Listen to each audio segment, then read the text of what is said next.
گول گپے۔ اس novel کو تحریر کیا ہے سمرا بخاری نے۔ ہیلو راہلا، یہ تم بول رہی ہو؟ کہاں مر گئی تھی؟ صبح سے 3 مرتبہ فون کر چکی ہوں۔ ہر مرتبہ کبھی تمہاری بہن کبھی بھائی اٹینڈ کرتا ہے اور مزے سے کہہ دیتا ہے کہ باجی سے اس وقت بات نہیں ہو سکتی۔ اتنا غصہ آتا ہے اس جواب پر۔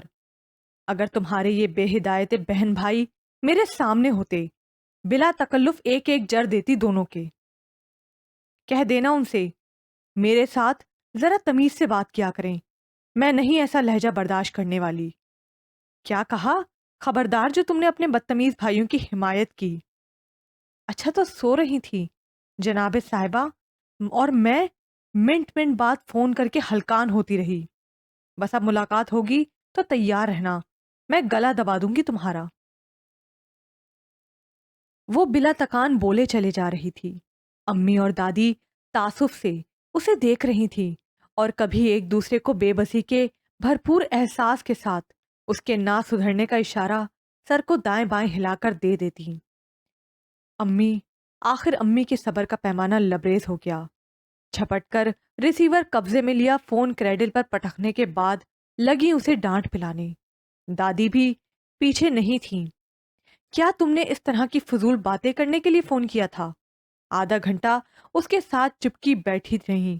بتاؤ، کوئی ایک کام کی بات کی ہے تم نے؟ کام کی کوئی بات ہوتی تو کرتی، سہرش نے اس ڈانٹ ڈپٹ کا ذرا بھی اثر لیے بنا کہا۔ دونوں اچھل ہی پڑی۔ کتنی نکمی، کس قدر نالائق ہو تم، وقت کی تمہیں کوئی قدر نہیں۔ سونے پر آتی ہو تو گھنٹوں سوئی رہتی ہو، اٹھتی ہو تو زبان چلنے لگتی ہے جب تک دوبارہ سو نہیں جاتی۔ یہ رکنے کا نام ہی نہیں لیتی۔ پتہ نہیں کب عقل آئے گی تمہیں۔ وہ بانو تمہاری خالہ کی لڑکی ہے، پچھلے مہینے اپنی پھپھی کے بیٹے سے بات پکی ہو گئی اس کی، اور کیوں نہ ہوتی، کس قدر کم کو ذمہ دار سلیقہ مند لڑکی ہے۔ ایسی لڑکیاں کوئی ہاتھ سے نکلنے کب دیتا ہے؟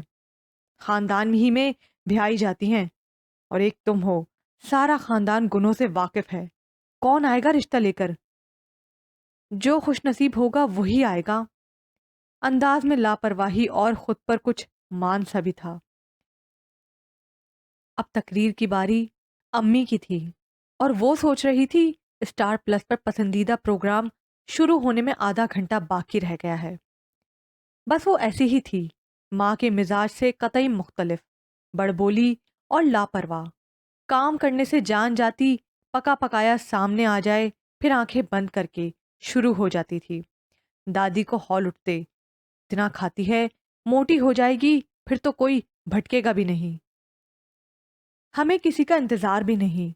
اللہ کی مار ان آدم زادوں پر، خود شکل سے پیدل ہو کر بھی حور پریاں مانگتے ہیں، نہ منہ نہ متھا، اور دلہن چاہیے چاند جیسی۔ ارے دفع دور، ایسے لڑکوں کو دور سے ہی سات سلام۔ ہمیں نہیں کرنی کسی بن مانس کی غلامی۔ وہ میری دوست ہے نا صبا، پچھلے دنوں اس کی باجی کی شادی تھی، اتنی نازک پیاری سی اس کی باجی، اور دولہا کی شکل ایسی کہ میں نے دیکھتے ہی سانپ کا بچہ نام رکھ دیا۔ اکڑ کر دلہن کے برابر میں بیٹھا تھا، جیسے لڑکی کو بیایا نہیں ہے، خریدا ہے۔ بڑا تاؤ آیا مجھے۔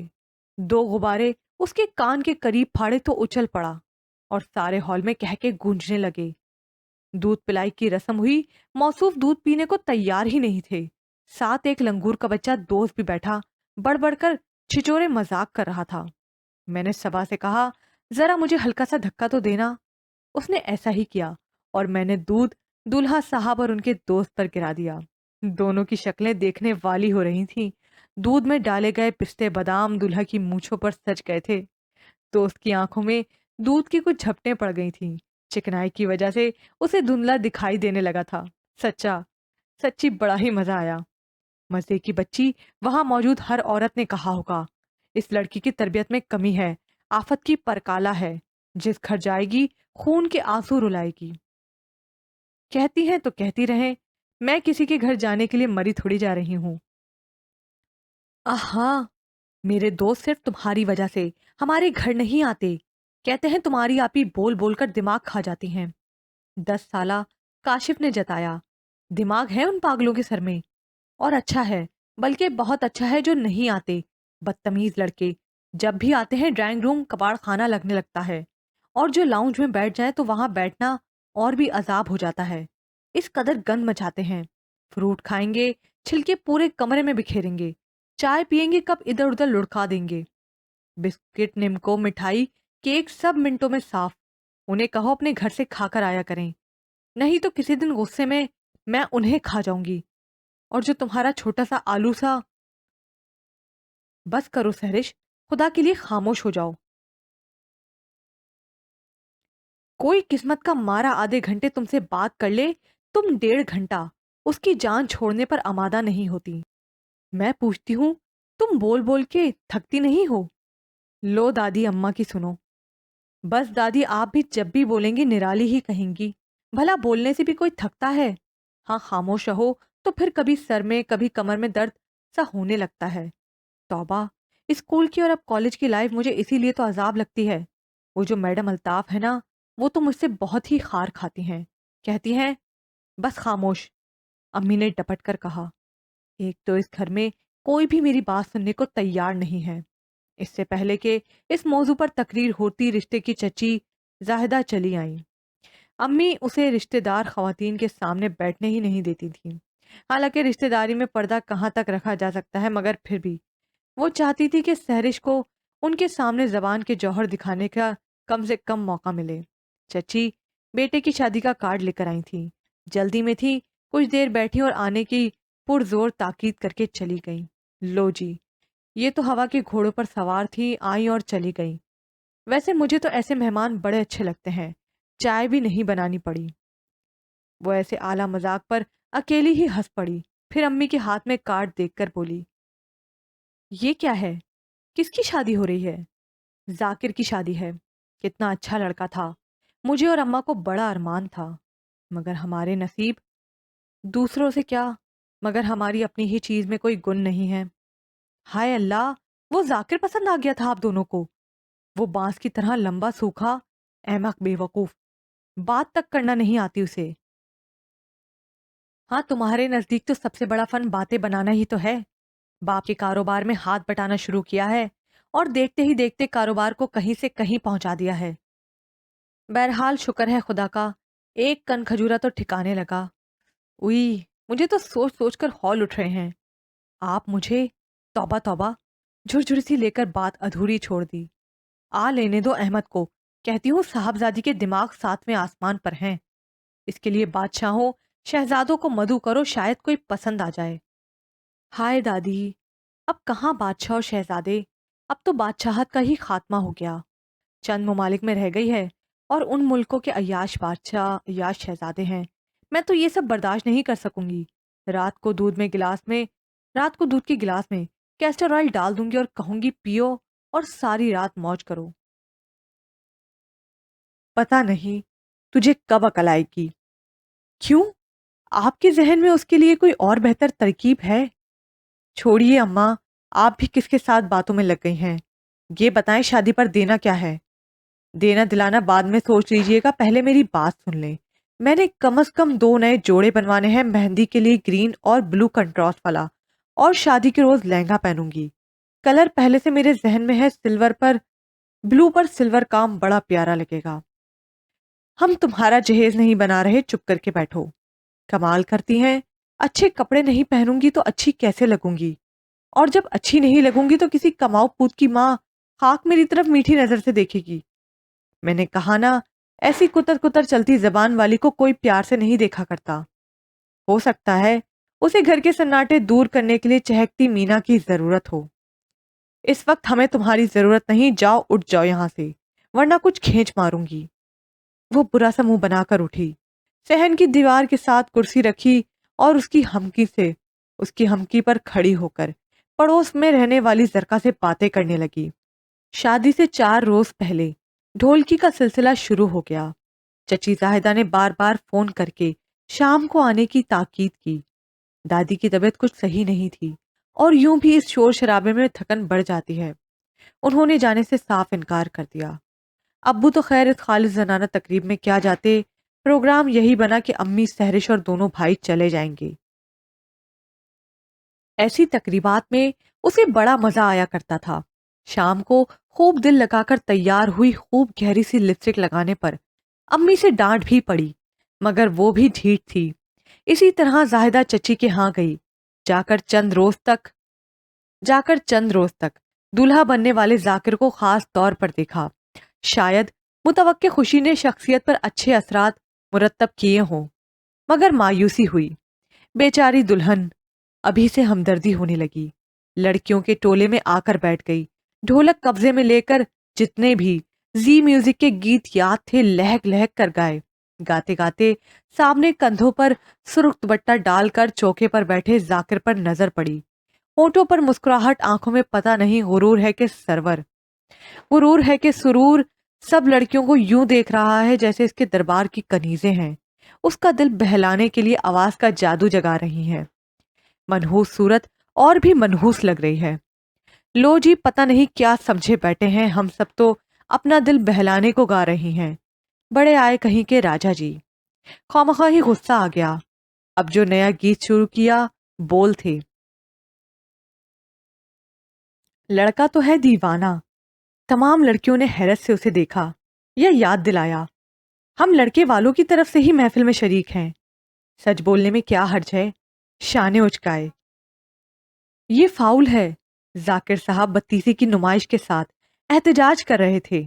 چپ کر کے بیٹھیں، مووی بن رہی ہے، ہنستے ہوئے آپ مزید خوفناک ہو جاتے ہیں۔ لڑکیوں کا سریلا کہکا پڑا، مگر ذاکر صاحب ذرا بھی تو شرمندہ نہیں ہوئے، بڑی ادا سے مسکرا کر شریر کہیں کی کہہ کر مزید آگ لگا دی۔ کیا بات ہے، تم ذاکر بھائی کو دیکھ کر دانت کیوں پیس رہی ہو؟ کہیں دال میں کچھ کالا تو نہیں تھا؟ تایازاد شگفتہ الٹ سلٹ اندازے لگانے اور پھیلانے میں اپنا ثانی نہیں رکھتی تھی۔ سہرش تمہارے غصے کے لال ٹماٹر ہو گئی۔ کیا میں اب بنمانسوں کو لفٹ کراؤں گی؟ تم نے کب مجھے چڑیا گھر کے چکر لگاتے دیکھا جو ایسی بات کر رہی ہو؟ اچھا مذاق کر رہی تھی۔ شگفتہ تیور دیکھ کر ڈر گئی۔ اگر مذاق کا سلیقہ نہ ہو تو نہیں کرنا چاہیے، جوتے بھی پڑ سکتے ہیں۔ بڑے آف موڈ کے ساتھ رات کو 11 بجے واپسی ہوئی۔ محفل ابھی جاری تھی، مگر انہیں دادی کی وجہ سے جلدی گھر آنا پڑا۔ بڑا مزہ آیا۔ کاشف اور واصف خوش تھے۔ ہاں، اچھا رہا فنکشن۔ یہ امی کی رائے تھی، جسے سن کر وہ بھڑک اٹھی۔ خاک اچھا رہا، صرف برفی پر ٹرخا دیا۔ مٹھائی میں ورائٹی تو ہونا چاہیے تھی۔ باجی وہ دیکھیے، گول گپے۔ واصف نے اشارہ کیا۔ امی کھانے ہیں۔ ڈرائیور ذرا گاڑی روک دو۔ سہرش ہوش کرو، گاڑی تمہارے بابا کی نہیں ہے، پھپھو کلثوم کی ہے، اور ڈرائیور کو ہمیں پہنچا کر جلدی جانا ہے۔ اوہو امی، گول گپے لوہے کے تھوڑی ہیں جو چپاتے دیر لگے گی، 5 منٹ میں پلیٹیں صاف ہوں گی۔ چلو ڈرائیور جلدی کرو۔ واصف، کھٹا زیادہ ڈلوانا اور اس سے کہنا املی کا پانی پیالہ بھر کر دے۔ تینوں نے مزے لے کر گول گپے کھائے، کھٹا پانی پیا اور ایک بار پھر گھر کو روانہ ہوئے۔ اتنے گھنٹوں سے گا رہی تھی، گلے میں کچھ خراش تھی۔ اب کھٹا کھا کر عجیب سی چبھن سا احساس ہونے لگا۔ خیر، اس نے پرواہ نہیں کی، گھر آ کر جولری اتاری، کپڑے بدلے اور سو گئی۔